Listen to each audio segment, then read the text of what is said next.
You're listening to Cool and Unusual Punishment Presents Chosen. This is episode 7. My name is Tyler, and joining me as always, Jody. How are you? I never know what to say. I guess... Jody, what are you? I'm good.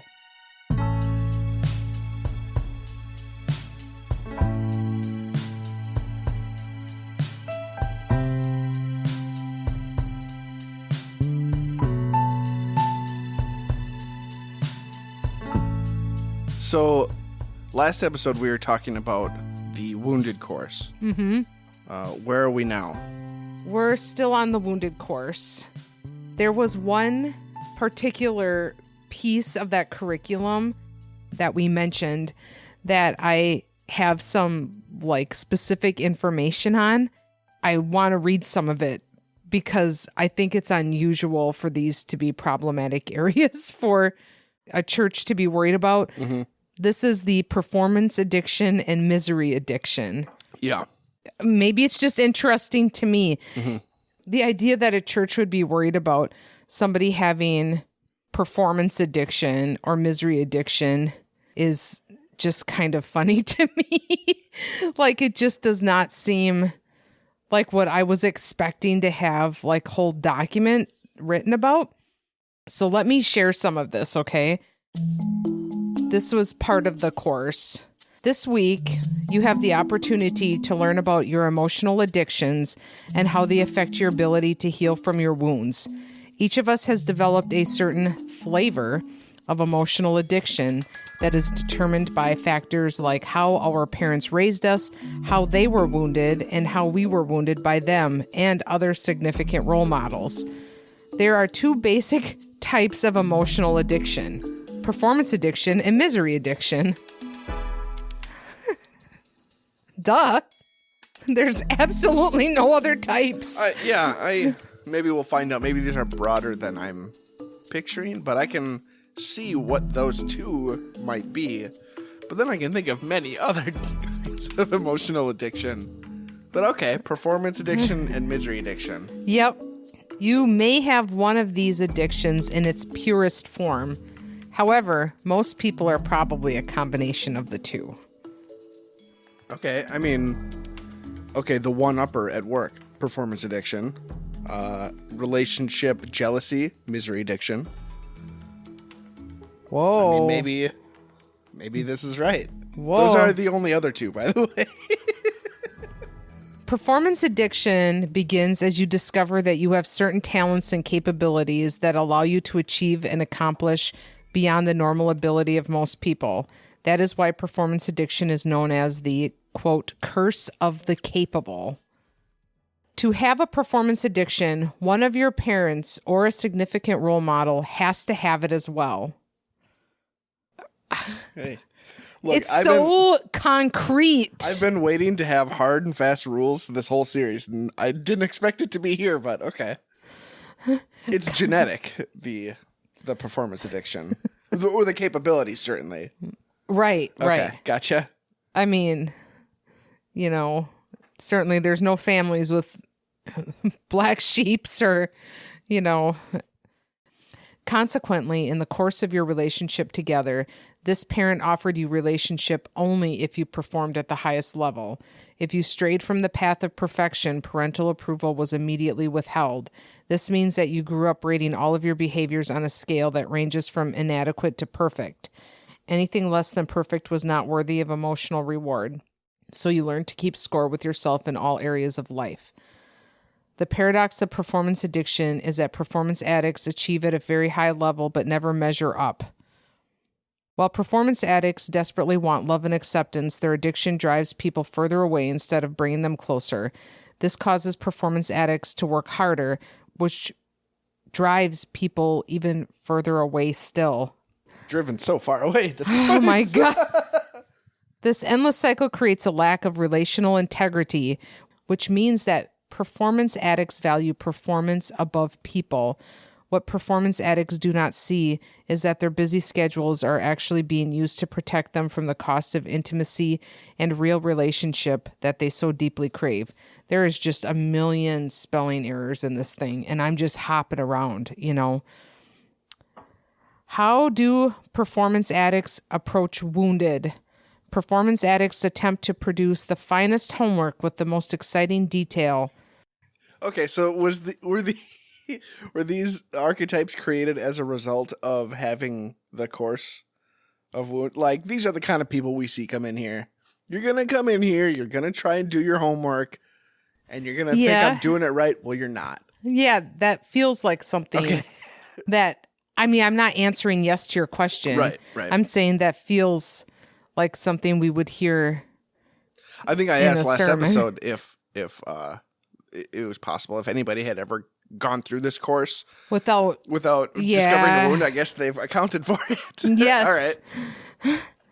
Performance addicts attempt to produce the finest homework with the most exciting detail, timelines, stories, and identity boards, but they will seek to reveal as little of their deepest wounds as possible, unless they discover that their group leaders greatly reward transparency and openness. At this point, performance addicts will seek to become the most transparent and open group members to receive the greatest emotional reward, yet little vulnerability will actually occur. The dark details of their story that make them look bad will remain hidden from the group at all costs. This is why performance addicts shine in their wounded group, but actually experience little lasting healing. I think that's weird. It feels like mean. Well, yes. Yeah, and it's a little meta. It's a little reverse engineered from like it sounds like this is how it manifests itself in the course. So let's go backwards and find out why you're doing like this itself is a wound, and we'll figure that out because of the way you're behaving in this course. Yeah. Yeah. And some of this is like, I don't know. It would make you a little self-conscious about being too transparent if that's also a possible or fault. like too wow, really being honest there, aren't you? Like, kind wow, of suspicious. this board looks really good. It just seems like at the end of that, I think to myself, wow, so this is an issue that we really have to linger on, you know? I just don't really understand the value in having a piece of paper like this. It feels like when people do a horoscope or there's some thing, that little quiz they take, and, you know, like you get the results and you're like, oh my gosh, this is all about me. Everybody to some extent probably has a little bit. I'm assuming a lot of parents to some degree, you know, are like, how are your grades? Or it just seems like making a bunch of people think they have a bigger problem than they maybe did have. Does that make sense? It assumes a lot based on what feels like someone's behavior in like group sessions, which, by the way, we found out last time, like the course encourages you to do exactly what you can be penalized for. Yeah. Yes. And also the course, you know, tells you you're going to need to put a lot of time into this. This is a huge commitment. And also on top of this, that's it. That's all that's written about it. Okay. Yeah. That was about 50% of that was just. Yeah. I mean, I skipped around, but like. Because the part about what the seeds of this would be, or the idea of it, I mean, that was pretty, I don't know. You don't need to be a therapist to identify like that kind of personality type. Seemed like we really glossed over that. Yeah. To get to like, yeah, we know you. We see you in your group sessions. Yeah. Making a scene. Right. And also, pretty exciting story you got there. You don't need to be a therapist to perhaps identify that, but you should be a therapist to be like knowing how to deal with it. Well, it doesn't seem that interested in dealing with it, honestly, except to call someone out in group sessions. Like, it doesn't seem like we're actually getting to. Yes, that's true. Right. Yes.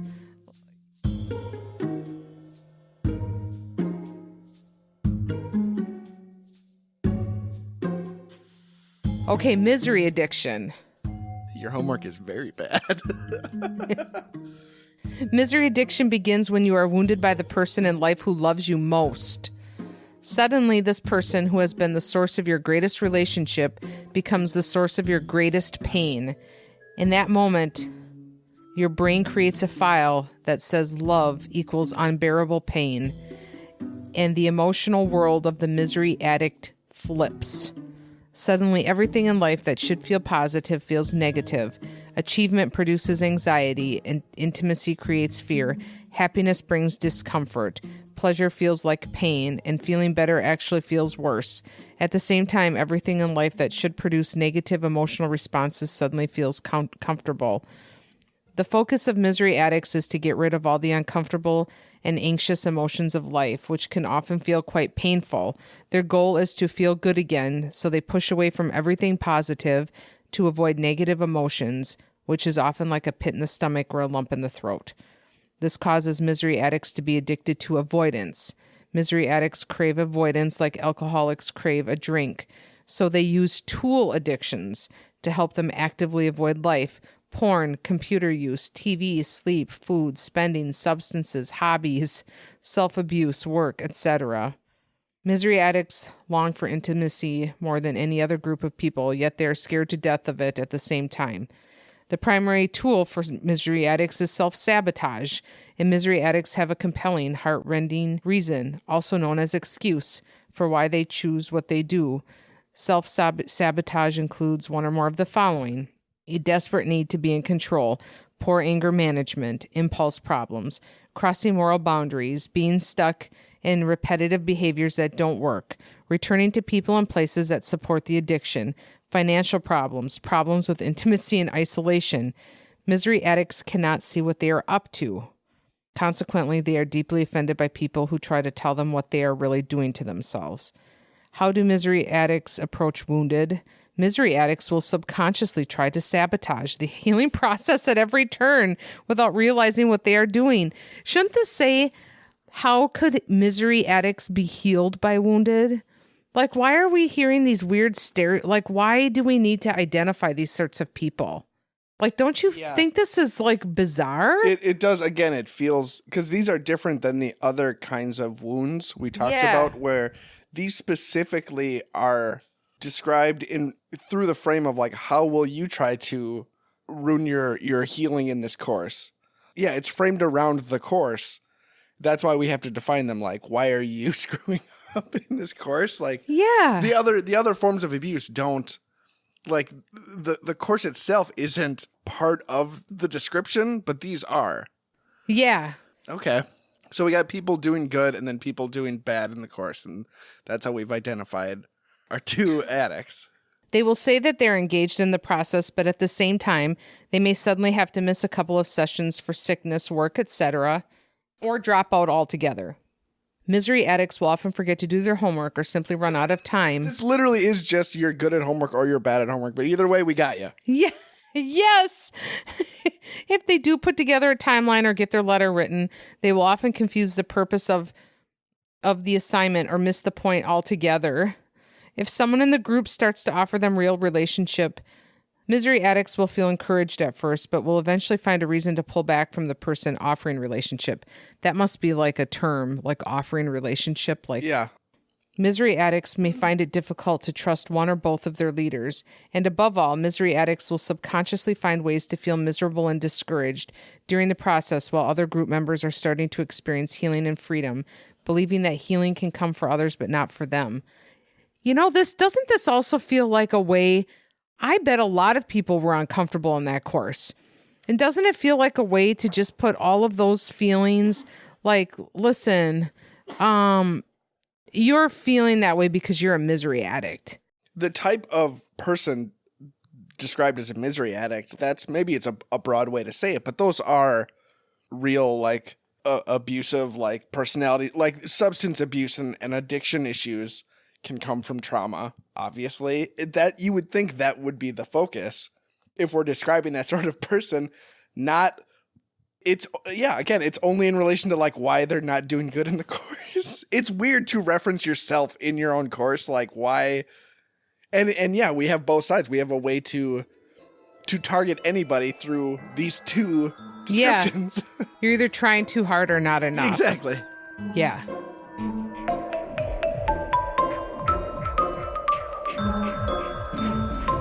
Combination addiction. While you may be a pure performance addict You might be both. or a misery addict, many people are a combination of the two. A common combination is to be a performance addict at work and a misery addict at home. Another common combination is to be an overall performance addict, yet you constantly seek to sabotage your life in one or two areas: physical health, marriage, relationship, etc. It is important for you to see if both addictions are playing out and where they occur. Your homework this week is to answer a questionnaire that will help you further assess your addiction tendencies, which is something that we had talked about. And of course, the real homework will be when we look at that homework and see how you did it. The note behind the note. Healing for performance and misery addiction. The first step to healing is to understand what performance and misery addictions are. Well, okay, we've already gone over that. To see if and how you are currently addicted and to embrace the truth of your situation. Because Jesus is our healer, you do not have to shrink back in pride and fear from seeing the truth of your addictive patterns. Having a clear understanding of your addictions means that you will be ready to learn more about them and bring them into the light of community so that Jesus can break these addictions with his love. The second step of healing is to see how your addictions have hurt and hindered our relationship with God. You were created for a deep, intimate relationship with the creator of the universe. An addiction sets itself in place of God in your life, and it keeps you from knowing his love for you. As an addict, you trust your addictive patterns more than you trust the truth of God's word. The third step in the healing process is to see how your addictive patterns are destroying your life and keeping you from healing.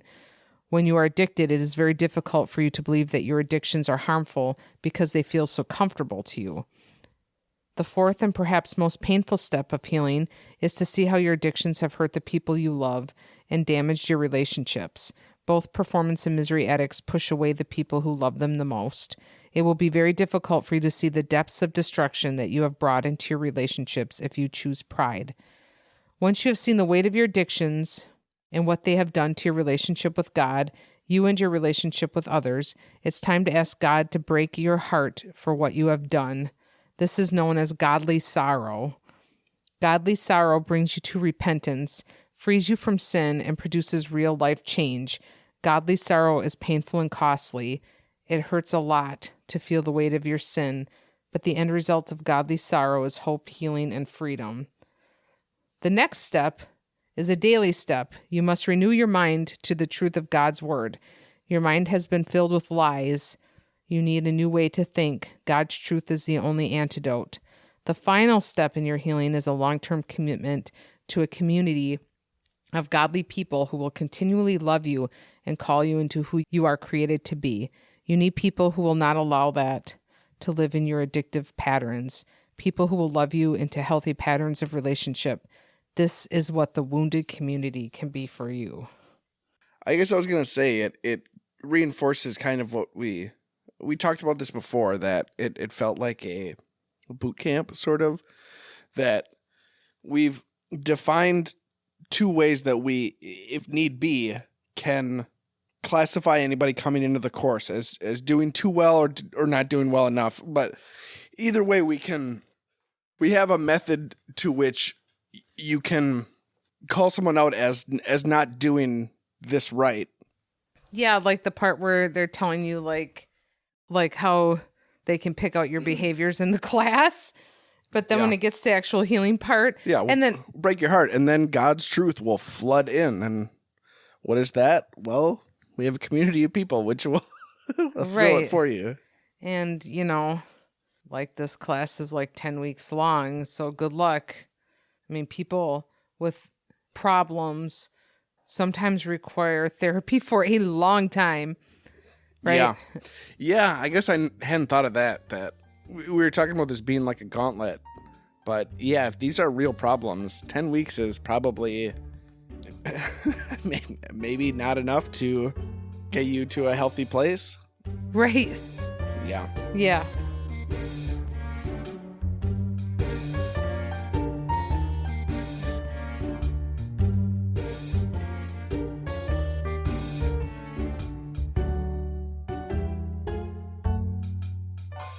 Okay, let's go back briefly, just as a reminder to everybody, to what the crisis intervention team said about wounded before we move to my next piece. There was a repeated pattern of division being cultivated between a person and their family of origin. This appears to have often begun in the wounded course, when a person was coached to investigate their family of origin. People were frequently encouraged to find some level of abuse in their family. This was facilitated by multiple staff pastors and key volunteers. It was reported that teens were taken through courses which could pit them against their family of origin. An apparent process began to develop over the last several years where someone was encouraged to sever ties with their family of origin and declare Valleybrook their new family. As part of this process, some were encouraged to find a new parent figure to fill that role moving forward. Many spoke of the pressure to sever, release ties with family of origin. People reported that the former lead pastor would create doubts in their minds about their families, and gradually they would believe that their families were the cause of their woundedness and separation was required to be well. A number of people said the former lead pastor hammered away at their families. Some said the former lead pastor told them they never loved you, speaking of their family of origin. It appears that many people have written letters severing ties to their families of origin. Many more were encouraged to create a wedge within their family to gain distance from the father who does not love you. So that's one section. Then we've got wounded mentioned in another section about confidentiality. People reported that the material from the wounded course was drawn upon in other contexts outside of those settings. So then it came to the part in that report I read in the first episode where it was all the recommendations. Terminate the Valleybrook version of the wounded course and eventually replace with the originally published wounded. It can only be restarted when professionally trained people can facilitate the classes. So they say, stop it. Move back to the Wounded Heart type material. Yeah. And only do this when you have people who are trained to do this, right? So this comes from the interim pastor after everything exploded. Okay. Yeah. And I do realize that this is an odd ordering of some extent how we're doing this. Like, we will eventually get to where everything exploded and talk about that in a lot of different ways. July 28th, 2015. Hi, Valleybrook. The transitional leadership team has been working diligently on a variety of issues related to helping Valleybrook regain balance and to purposefully move forward. We envision a future marked by restoration and clear focus on Christ's reign over us, leading to new measures of engagement in his mission in the world. One of the issues we have needed to give some attention to has been the ministry tool that was known as Wounded. In the Crisis Intervention Team report that was presented in March, it was recommended that the Wounded course be terminated and eventually be replaced with the originally published Wounded Heart material.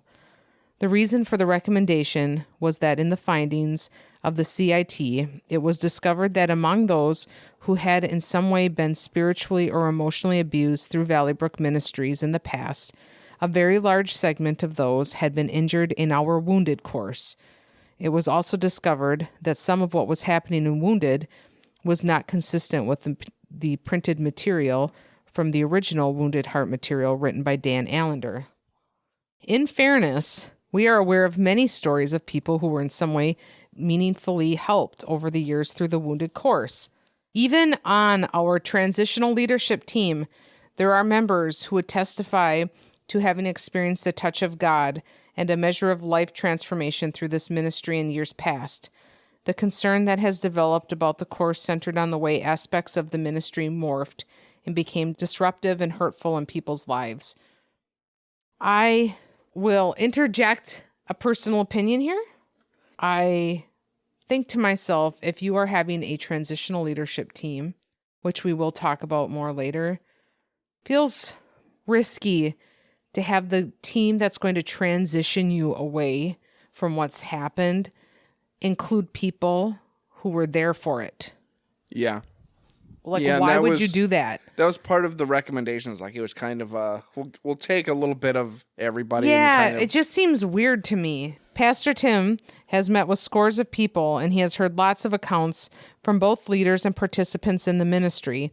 While we celebrate stories of how God worked through some competent of the wounded ministry to make a difference for good, we nevertheless have had to take seriously the many and varied accounts of injury and deep family pain that traces back to experiences people had in wounded. Okay, so now I've redacted a name, so I'm going to just use the name Robert. Robert was involved with wounded in the last several years as a leader. He recognized the way the ministry morphed into something that became corrupted. That is his term for what he perceived. Out of concern for leaders who had been involved in the last season of Wounded, which is the 2014, Robert has continued to meet with leaders.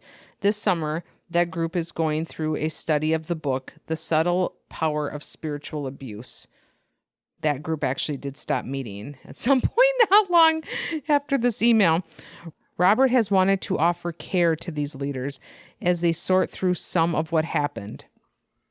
They need a chance to reflect on what happened because in many ways there were systemic influences that can lay buried in people. Robert, for example, is trying to inventory his own soul to discern ways in which these systemic influences may have taken root in his thinking. So he and other former leaders from the most recent season of Wounded are seeking to be honest with one another in a context of compassion and mutual commitment so that there can be meaningful examination and helpful support. I can't comment on what that was like. I'm sure best intentions, but I am maybe a little, at this point, automatically suspicious of, we've created a sub-wounded course for the leaders of the first one to discover how they were wounded and why they wounded other people as a result. Yeah. All right.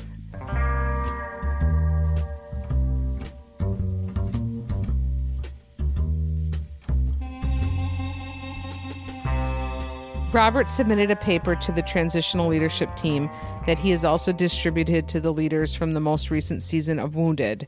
The TLT believes that this paper is significant, and we wanted the body at Valleybrook to have a chance to read it and consider its substance. Robert agreed to have us distribute this paper more widely. The paper is being included at the end of this correspondence. On Thursday evening, following the 7 p.m. prayer gathering, the transitional leadership team is hosting Q&A session whose aim is to provide opportunity to ask questions related to Wounded. The TLT plans to be there to interact with you, and Robert is also going to be available in that meeting. The TLT is sending out another correspondence this coming Monday, the Lord willing. It will outline some processes and goals we have been working on for the transition period. We are working on a timeline for action. We are still waiting on the final report from the accounting firm on our financial evaluation that's coming. We are also working on a plan for student ministry in the fall. Our longing moving forward is to prioritize our children's ministry and our ministry to students. In Jesus, the transitional leadership team. Boy, the more we talk about this, the more it's kind of sinking in, well, for lack of a better word, how traumatic this must be. I assume if you're part of this church, you're very invested in this community, and to be having these sort of correspondences go out and these Q&A sessions in the wake of this must have been really something. Yes, and a lot of the people that I've spoken with tried to hang on, but don't, and we'll get to that. This reminds me of the equivalent of something really tragic happening to you, and then you just decide you're going to go to work. Yeah. I mean, it just feels like, did they ever stop church for just 1 week? Do you know what I mean? My gosh, can you just put the pause button on? Everything was kind of infected. And instead of just being let's just be for a while, it's this need to just I don't know if it's to keep the lights on or what, but it just feels like this insistence. Yeah, it probably makes it harder in a lot of ways because you can't pause and correct things, reset. Like if you have to keep doing sermons every Sunday, like it's like you have this, it's like getting shot. Like you have to keep limping while you're still wounded through like the whole process and trying to still. But like, why do you have to? I can't assume what people's relationship to religion is if they're, if they are a regular churchgoer. I imagine it's hard to stop going, especially if the reason is because we have to shut the church down and like fumigate for corruption. It's probably not easy. Yeah. I mean, they maybe should have done that though. Yeah. So here's this letter.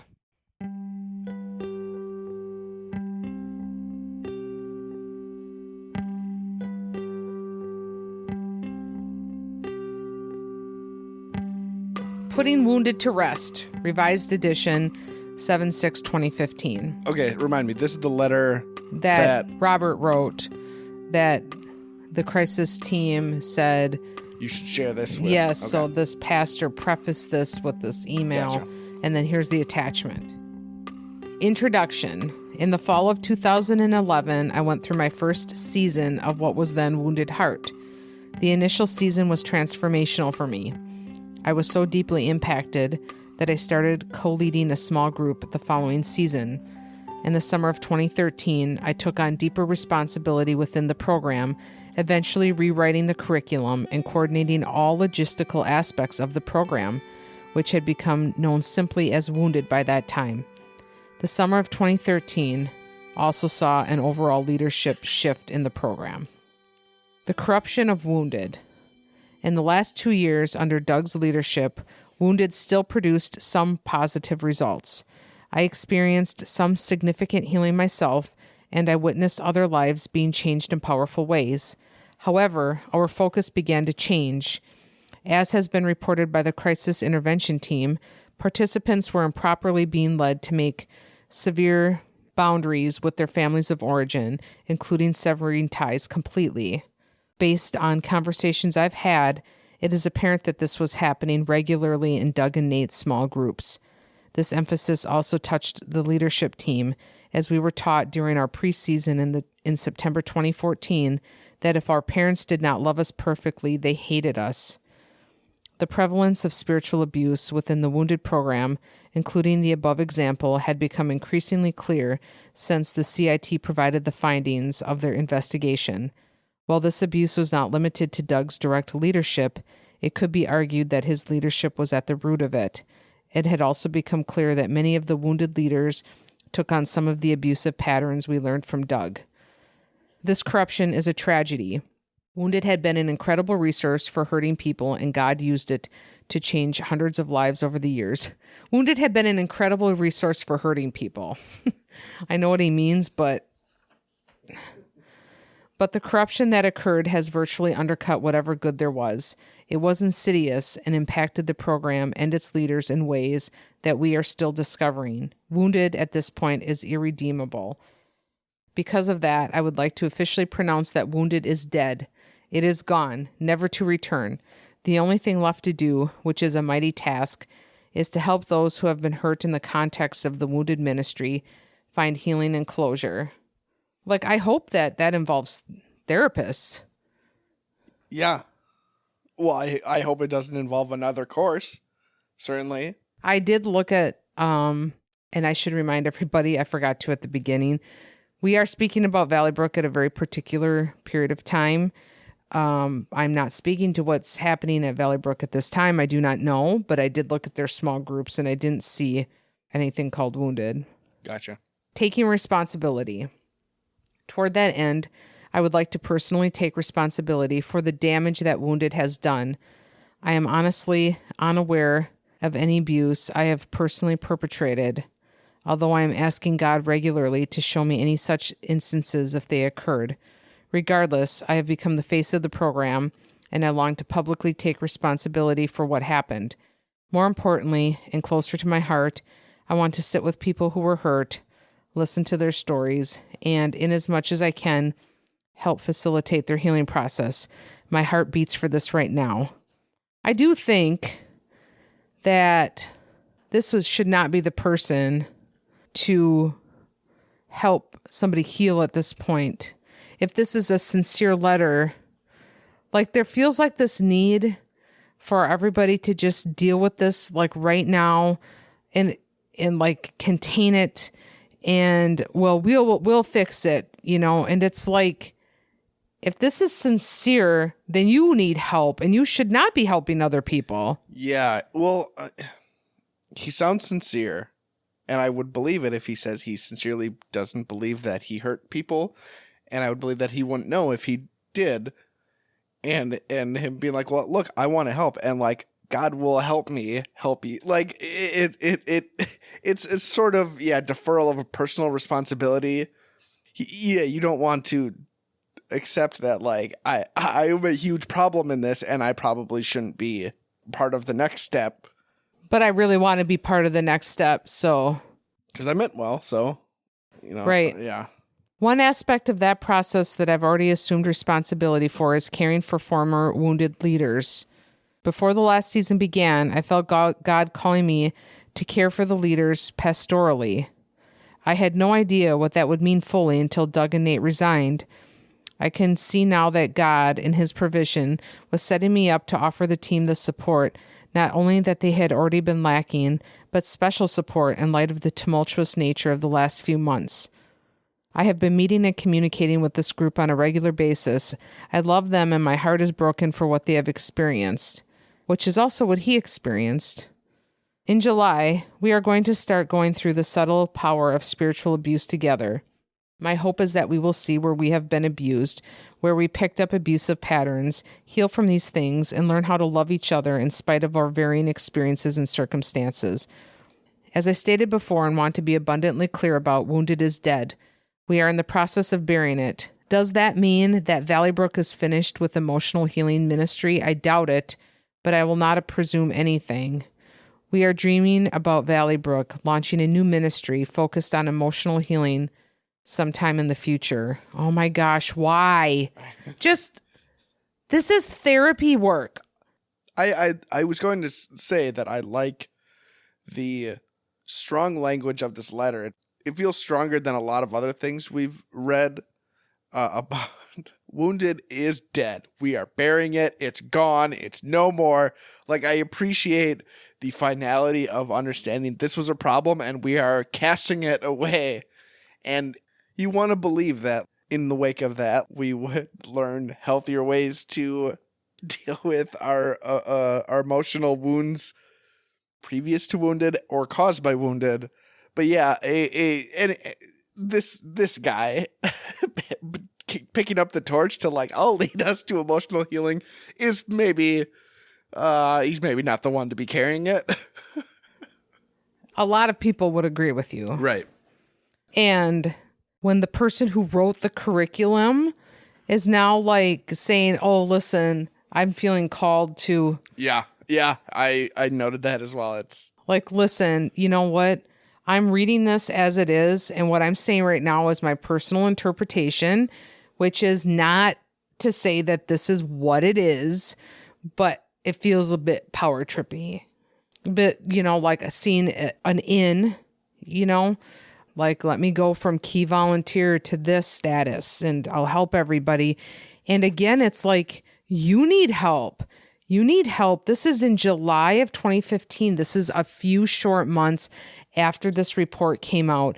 Everybody is trying to deal with everything. Why don't you all get some professional, neutral parties to help you guys through this? Why would you have somebody who was in the thick of it? Well, this guy himself talked about there being possible systemic issues within the organization that are corrupting things from within. I don't know. Can you what is a course on spiritual abuse that is supposed to be self-reflective look like in this church? I think you could probably miss some really important road signs in that course. Yeah, I would agree. This ministry would be much more Jesus-centric and would ultimately be focused on emotional discipleship. But we are willing to set that aside for as long as necessary or for good if this is what God calls us to do. Personally, I feel God is calling me to pursue that kind of ministry, but the timing and content is beyond flexible. Difficult also because we've just been listening to somebody who used God's calling to justify a lot of bad behaviors in this church. You know what I mean? Yeah. And to be clear, in case I missed it, like he seems like he had said he doesn't, I don't know that I abuse people, like to my knowledge, but he was the leader of like the last course before intervention, right? So he was undoubtedly last few years, yeah. At the wheel of a lot of the worst of it. Okay. As mentioned above, there is no redemption for wounded. And while its corruption is tragic, it is only a program, a tool that God used to do mighty things when it was appropriated in an obedient manner. It doesn't need redemption. However, I believe wholeheartedly that our healing emphasis at Valleybrook does. I still believe that is a central part of who God has designed this community to be. How does that look going forward? I honestly don't know, and I'm praying that God will make his plan evident and clear. It sure feels like God is like in this context is like a spackle you can use to really fill in some of the more uncomfortable gaps. Like, yeah, look, this was just a tool that God used. Right. Oh, hey, who are we to say? Yeah, which, that same kind of thinking is what got people to sign up for this. Yeah.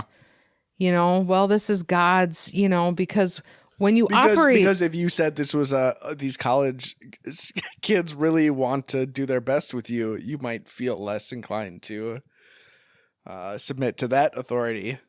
Yeah.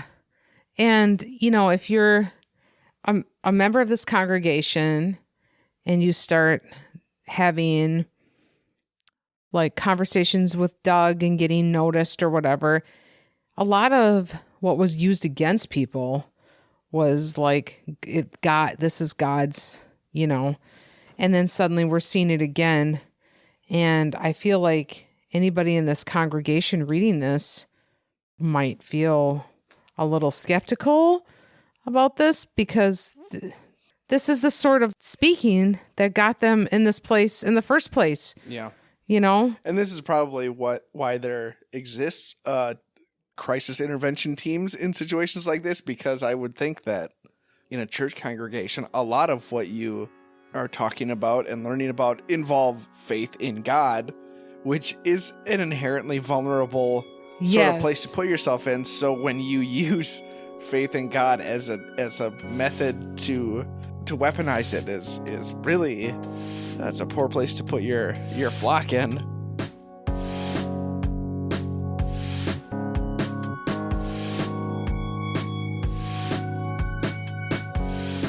Conclusion. I'm still saddened that this program that I loved, invested in, and that impacted me so deeply has fallen in this manner.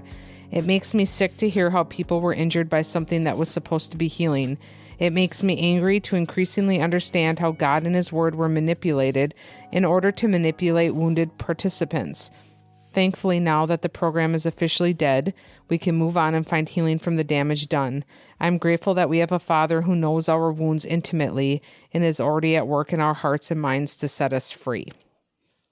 And I would add that this person was also a person that had a knitted relationship. So, just tough to think about having all of these things and then also like seeing yourself as like this beacon of light to move forward. But that's where we're at with Wounded. That's the death of Wounded, I guess you might say. Question mark. Just in that they seem very, the crisis team is like, stop doing that program, eventually do the other program, and do that other program when you have professional people to do it. Yeah.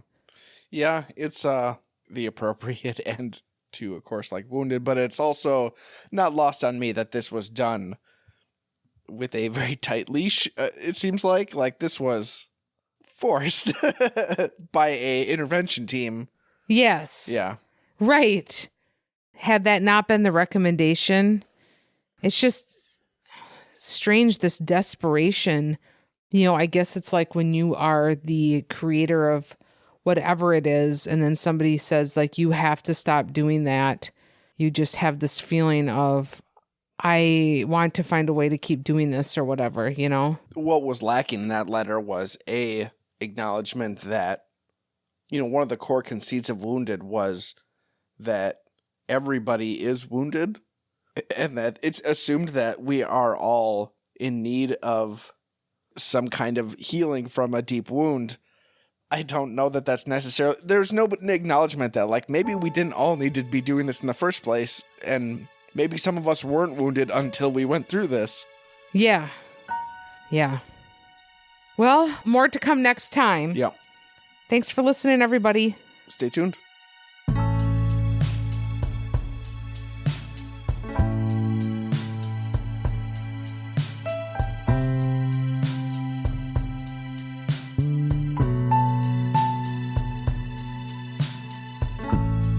Chosen is presented by Cool and Unusual Punishment. Research and interviewing by Jody Haas, with editing and mixing by Tyler Haas. Our theme music for this series is by Zavely. You can find more music by him on Apple Music. Just search for Zavely, Xavly. This podcast is a proud member of the Nerd and Tie Network, a coalition of Wisconsin-produced shows that you can find at nerdandtie.com. You can also join the discussion in the forums at nerdandtie.social. You can reach us directly by sending us a message on our Facebook page or by emailing us at mail@coolandunusualpunishment.com. You can find links to all of these things and more in our show notes by visiting our website, coolandunusualpunishment.com.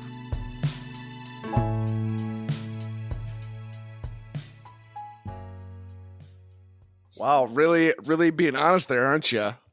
Like, Kinda wow, suspicious. this board looks really good.